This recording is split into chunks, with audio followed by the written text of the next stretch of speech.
أعوذ بالله من الشيطان الرجيم بسم الله الرحمن الرحيم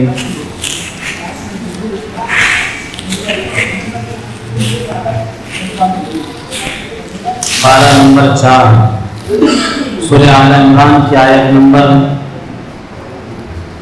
97 میں اللہ رب العزت فرماتے ہیں مالدار اور صحت مند افراد پر حج فرض ہے۔ جن لوگوں کو اللہ رب العزت نے مال و دولت عطا کر رکھا ہے اور صحت و تندرستی سے بھی نوازا ہے تو ان پر حج فرض ہے۔ جس کو اللہ رب العزت نے مال و دولت دی اور صحت و تندرستی بھی دی ہے تو ان پر حج فرض ہے، اور موت کا کوئی بھروسہ نہیں کب آ جائے، اس لیے جہاں تک ہو سکے فریضہ حج کی ادائیگی میں جلدی کرنی چاہیے۔ اللہ رب العزت نے حج فرض کر دیا ہے تو ہماری ذمہ داری ہے کہ اس فریضہ حج کو ہم مکمل کرنے والے ہیں۔ سورہ آل عمران کی آیت نمبر 102 اور 103 میں اللہ رب العزت فرماتے ہیں اللہ کی رسی کو مضبوطی سے پکڑ لو۔ ایمان والوں کو ہر حال میں اللہ تعالیٰ سے ڈرنے، ان کے حکموں پر عمل کرنے اور اللہ تعالیٰ کی رسی کو مضبوطی سے تھامے رکھنے کا حکم دیا ہے۔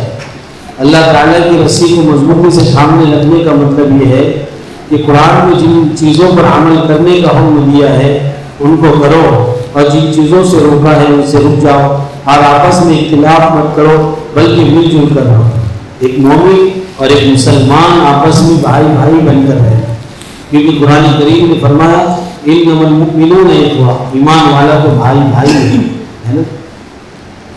اور اللہ کے رسول صلی اللہ علیہ وسلم فرماتے ہیں ایک ایمان والا دوسرے ایمان والے کے لیے جسم کے معنی ہے، کہ اگر جسم کے کسی حصے کو تکلیف پہنچتی ہے تو پورا جسم پریشان ہوتا ہے۔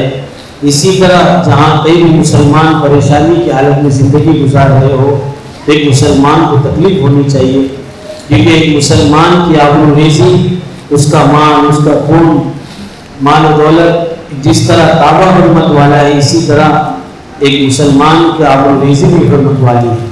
تم آپس میں اتحاد و اتفاق سے رہو، ولا تفرقوا، اور تفرق کا بازی نہ کرو۔ سورہ آل عمران کی آیت نمبر 104 میں اللہ رب العزت فرماتے ہیں اچھی باتوں کا حکم کرو اور بری باتوں سے روکو۔ آدمی کو اپنی اصلاح کے ساتھ ساتھ دوسروں کی اصلاح کی بھی کوشش کرنی چاہیے۔ اس کا طریقہ یہ ہے امت میں مستقل اور مخصوص جماعت اسلام کی تبلیغ و اشاعت میں لگی رہے، جو خیر و شر اور بھلے برے اور نیکی اور بدی کا نفع نقصان سمجھا کر لوگوں کو سیدھے راستے پر چلنے کا حکم اور برے کاموں سے روکے۔ ایسے لوگوں کو برے برے اجر و ثواب کی خوشخبری سنائی گئی ہے۔ جس طرح ہماری ذمہ داری اپنے نماز کی فکر کرنا، اسی طرح اپنے بھائی کی بھی نمازوں کی فکر کرنا۔ جس طرح وہ بے حیائی کے کاموں سے میں بچ رہا ہوں، اسی طرح دوسروں کی بھی فکر کرنا یہ ہماری ذمہ داری ہے۔ یہ تو کل قیامت کے دن اللہ رب العزت پکڑ کرے گا کہ اپنی فکر کرا اور دوسروں کی فکر نہیں کی ہے، تو اس کی وجہ سے قرآن کریم نے حکم دیا کہ اچھی باتوں کا حکم کرو اور بری باتوں سے روکو۔ اپنی اصلاح کے ساتھ ساتھ، اپنی اچھائی کے ساتھ ساتھ دوسروں کی بھی اصلاح کی فکر کرنا۔ سورہ آل عمران کی آیت نمبر 133 اور 36 میں اللہ رب العزت فرماتے ہیں غصے کو پی جاننے والے اور دوسروں کی غلطیوں کو معاف کرنے والے لوگوں کو اللہ تعالیٰ جنت میں داخل کرے گا۔ اللہ تعالیٰ نے ہمیں اپنی مغفرت اور جنت حاصل کرنے کی کوشش کرنے کا حکم دیا ہے۔ وہ جنت ایسے متقی کے لوگوں کے لیے تیار کی گئی ہے جو خوشحالی اور تندرستی میں بھی صدقہ و خیرات کرتے ہیں اور اپنے غصے کو پی جاتے ہیں۔ ہر حال میں صدقہ خیرات کرتے رہتے ہیں، چاہے مال ہو یا نہ ہو، ہر حال میں اللہ کی راہ میں دیتے رہتے ہیں، اور اگر کچھ معاملہ ایسا بگڑ جائے تو غصے کو پی جاتے ہیں اور لوگوں کی غلطیوں کو معاف کرتے ہیں۔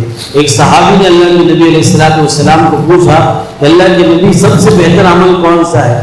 تو ان کی تعلق سے بتایا قال لا تغضب، غصہ نہ کرنا، قال لا تغضب، غصہ نہ کرنا، قال لا تغضب، غصہ نہ کرنا۔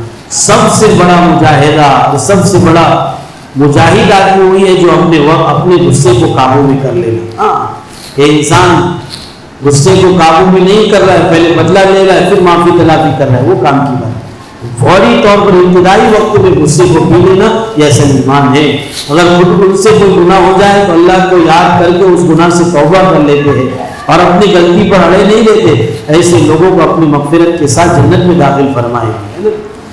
سورہ آل عمران کی آیت نمبر 159 میں اللہ رب العزت فرماتے ہیں داعی کے لیے ضروری ہے کہ وہ نرم دل اور اچھے اخلاق کا مالک ہو. جو اللہ رب العزت کی راہ میں دعوت دے رہے, اللہ کی طرف بلا رہے ہیں, تو ان کے لیے چند صفات کا ہونا ضروری ہے جو اس قرآن کریم میں فرمایا. نمبر 1, داعی کے لیے ضروری ہے کہ وہ نرم دل اور اچھے اخلاق کا مالک ہو, لوگوں سے نرمی کے ساتھ بات چیت کرے, نرم دل بھی ہو, اچھے اخلاق بھی ہو. ہاں, اچھے اخلاق سے پیش آنے والا ہو, لوگوں سے نرمی کا برتاؤ کرنے والا ہو. نمبر 2, لوگوں کی سے کوئی غلطی ہو جائے اسے معاف کر دے. ہاں, کوئی غلطی ہو جائے اس کی معاف کرنے والا ہو, یہ داعی کی صفتوں میں سے ہے. نمبر 3, خطا اور لغزشوں کے باوجود ان کی خیر خواہی اور دعا استغفار کرتا رہے اور اہم کاموں کے لیے ان سے مشورہ بھی کرتا رہے. خطا اور لغزش ہو جائے اس کے باوجود بھی کیا ان سے دشمنی نہ رکھے, بلکہ ان کے لیے استغفار کرتا رہے اور ہر کاموں میں کیا ہے ان سے مشورہ کرتے رہے.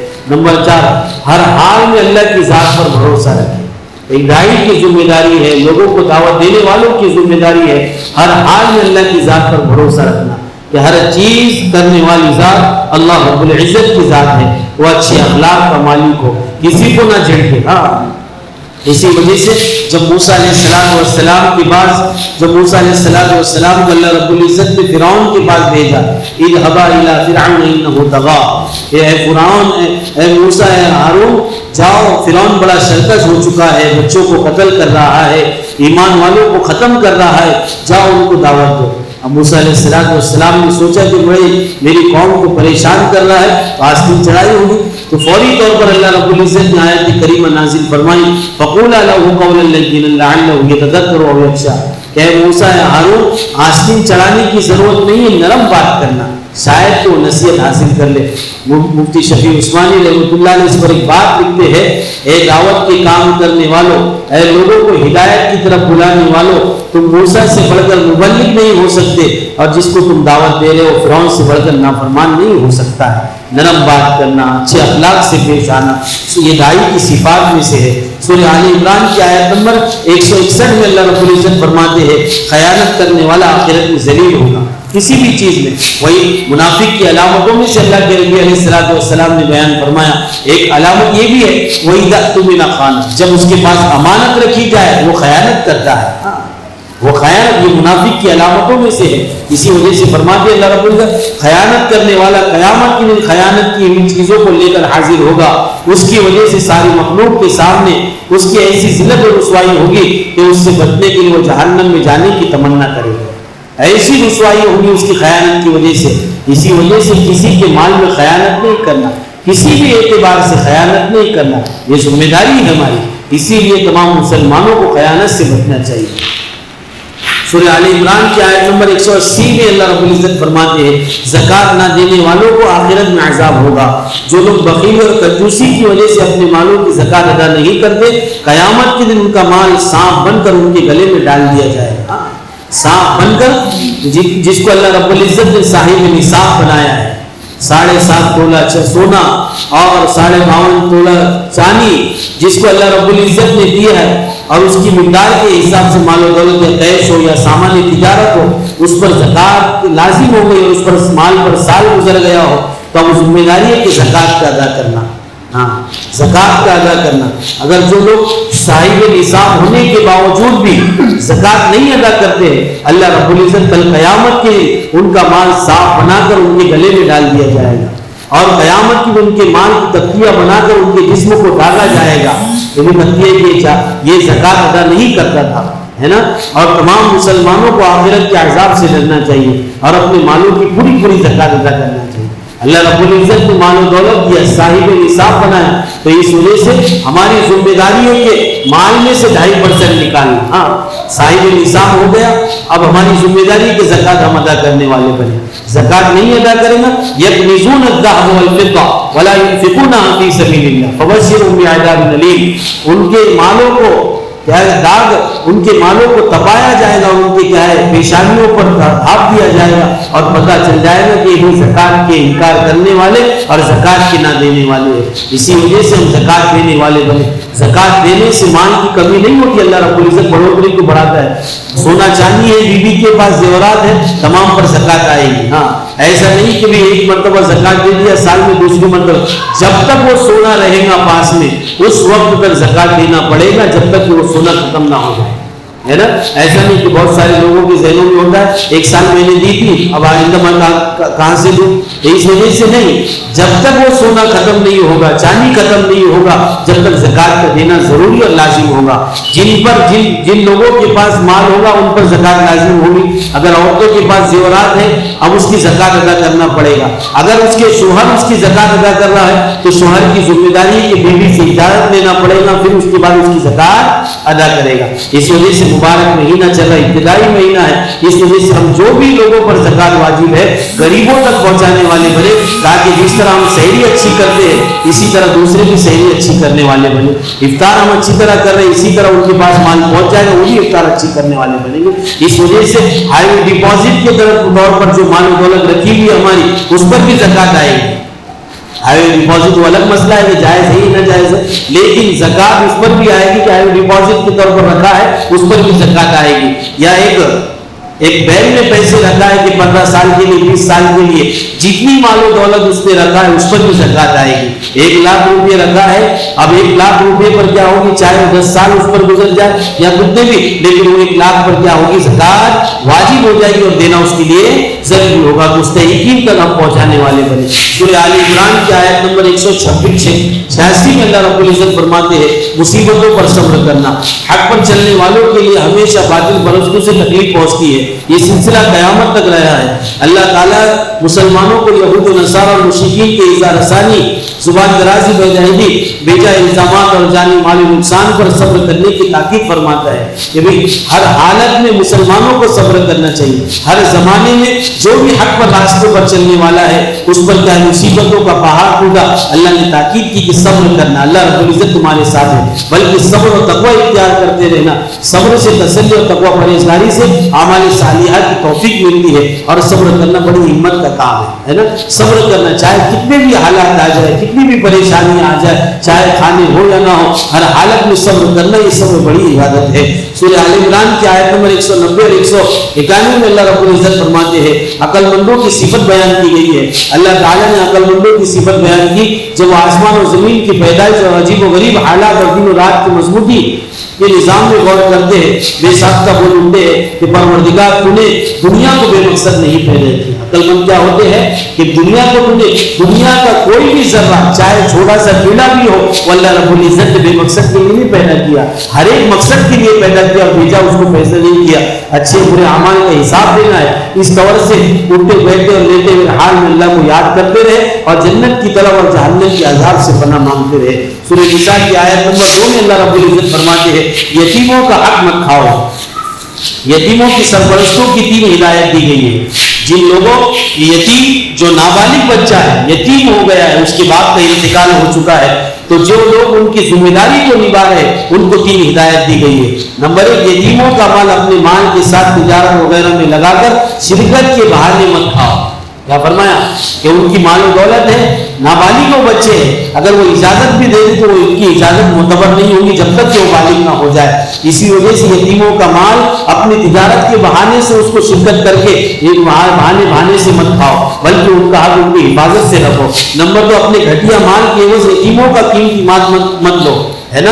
اپنا گھٹیا مال ڈال کر ان کو اچھا مال اپنا ہڑپ کر لیا اور دوسرے کو سامنے والے یتیم کو کیا کر لیا، گھٹیا مال دے دیا، اس طرح بھی نہ کھاؤ. نمبر 3، جب یتیم بچے بالغ ہو جائے تو اپنے نفع نقصان کو سمجھنے لگے، اپنے مال کا مطالبہ کرے تو ان کا مال بلا چرا ان کے حوالے کر دو.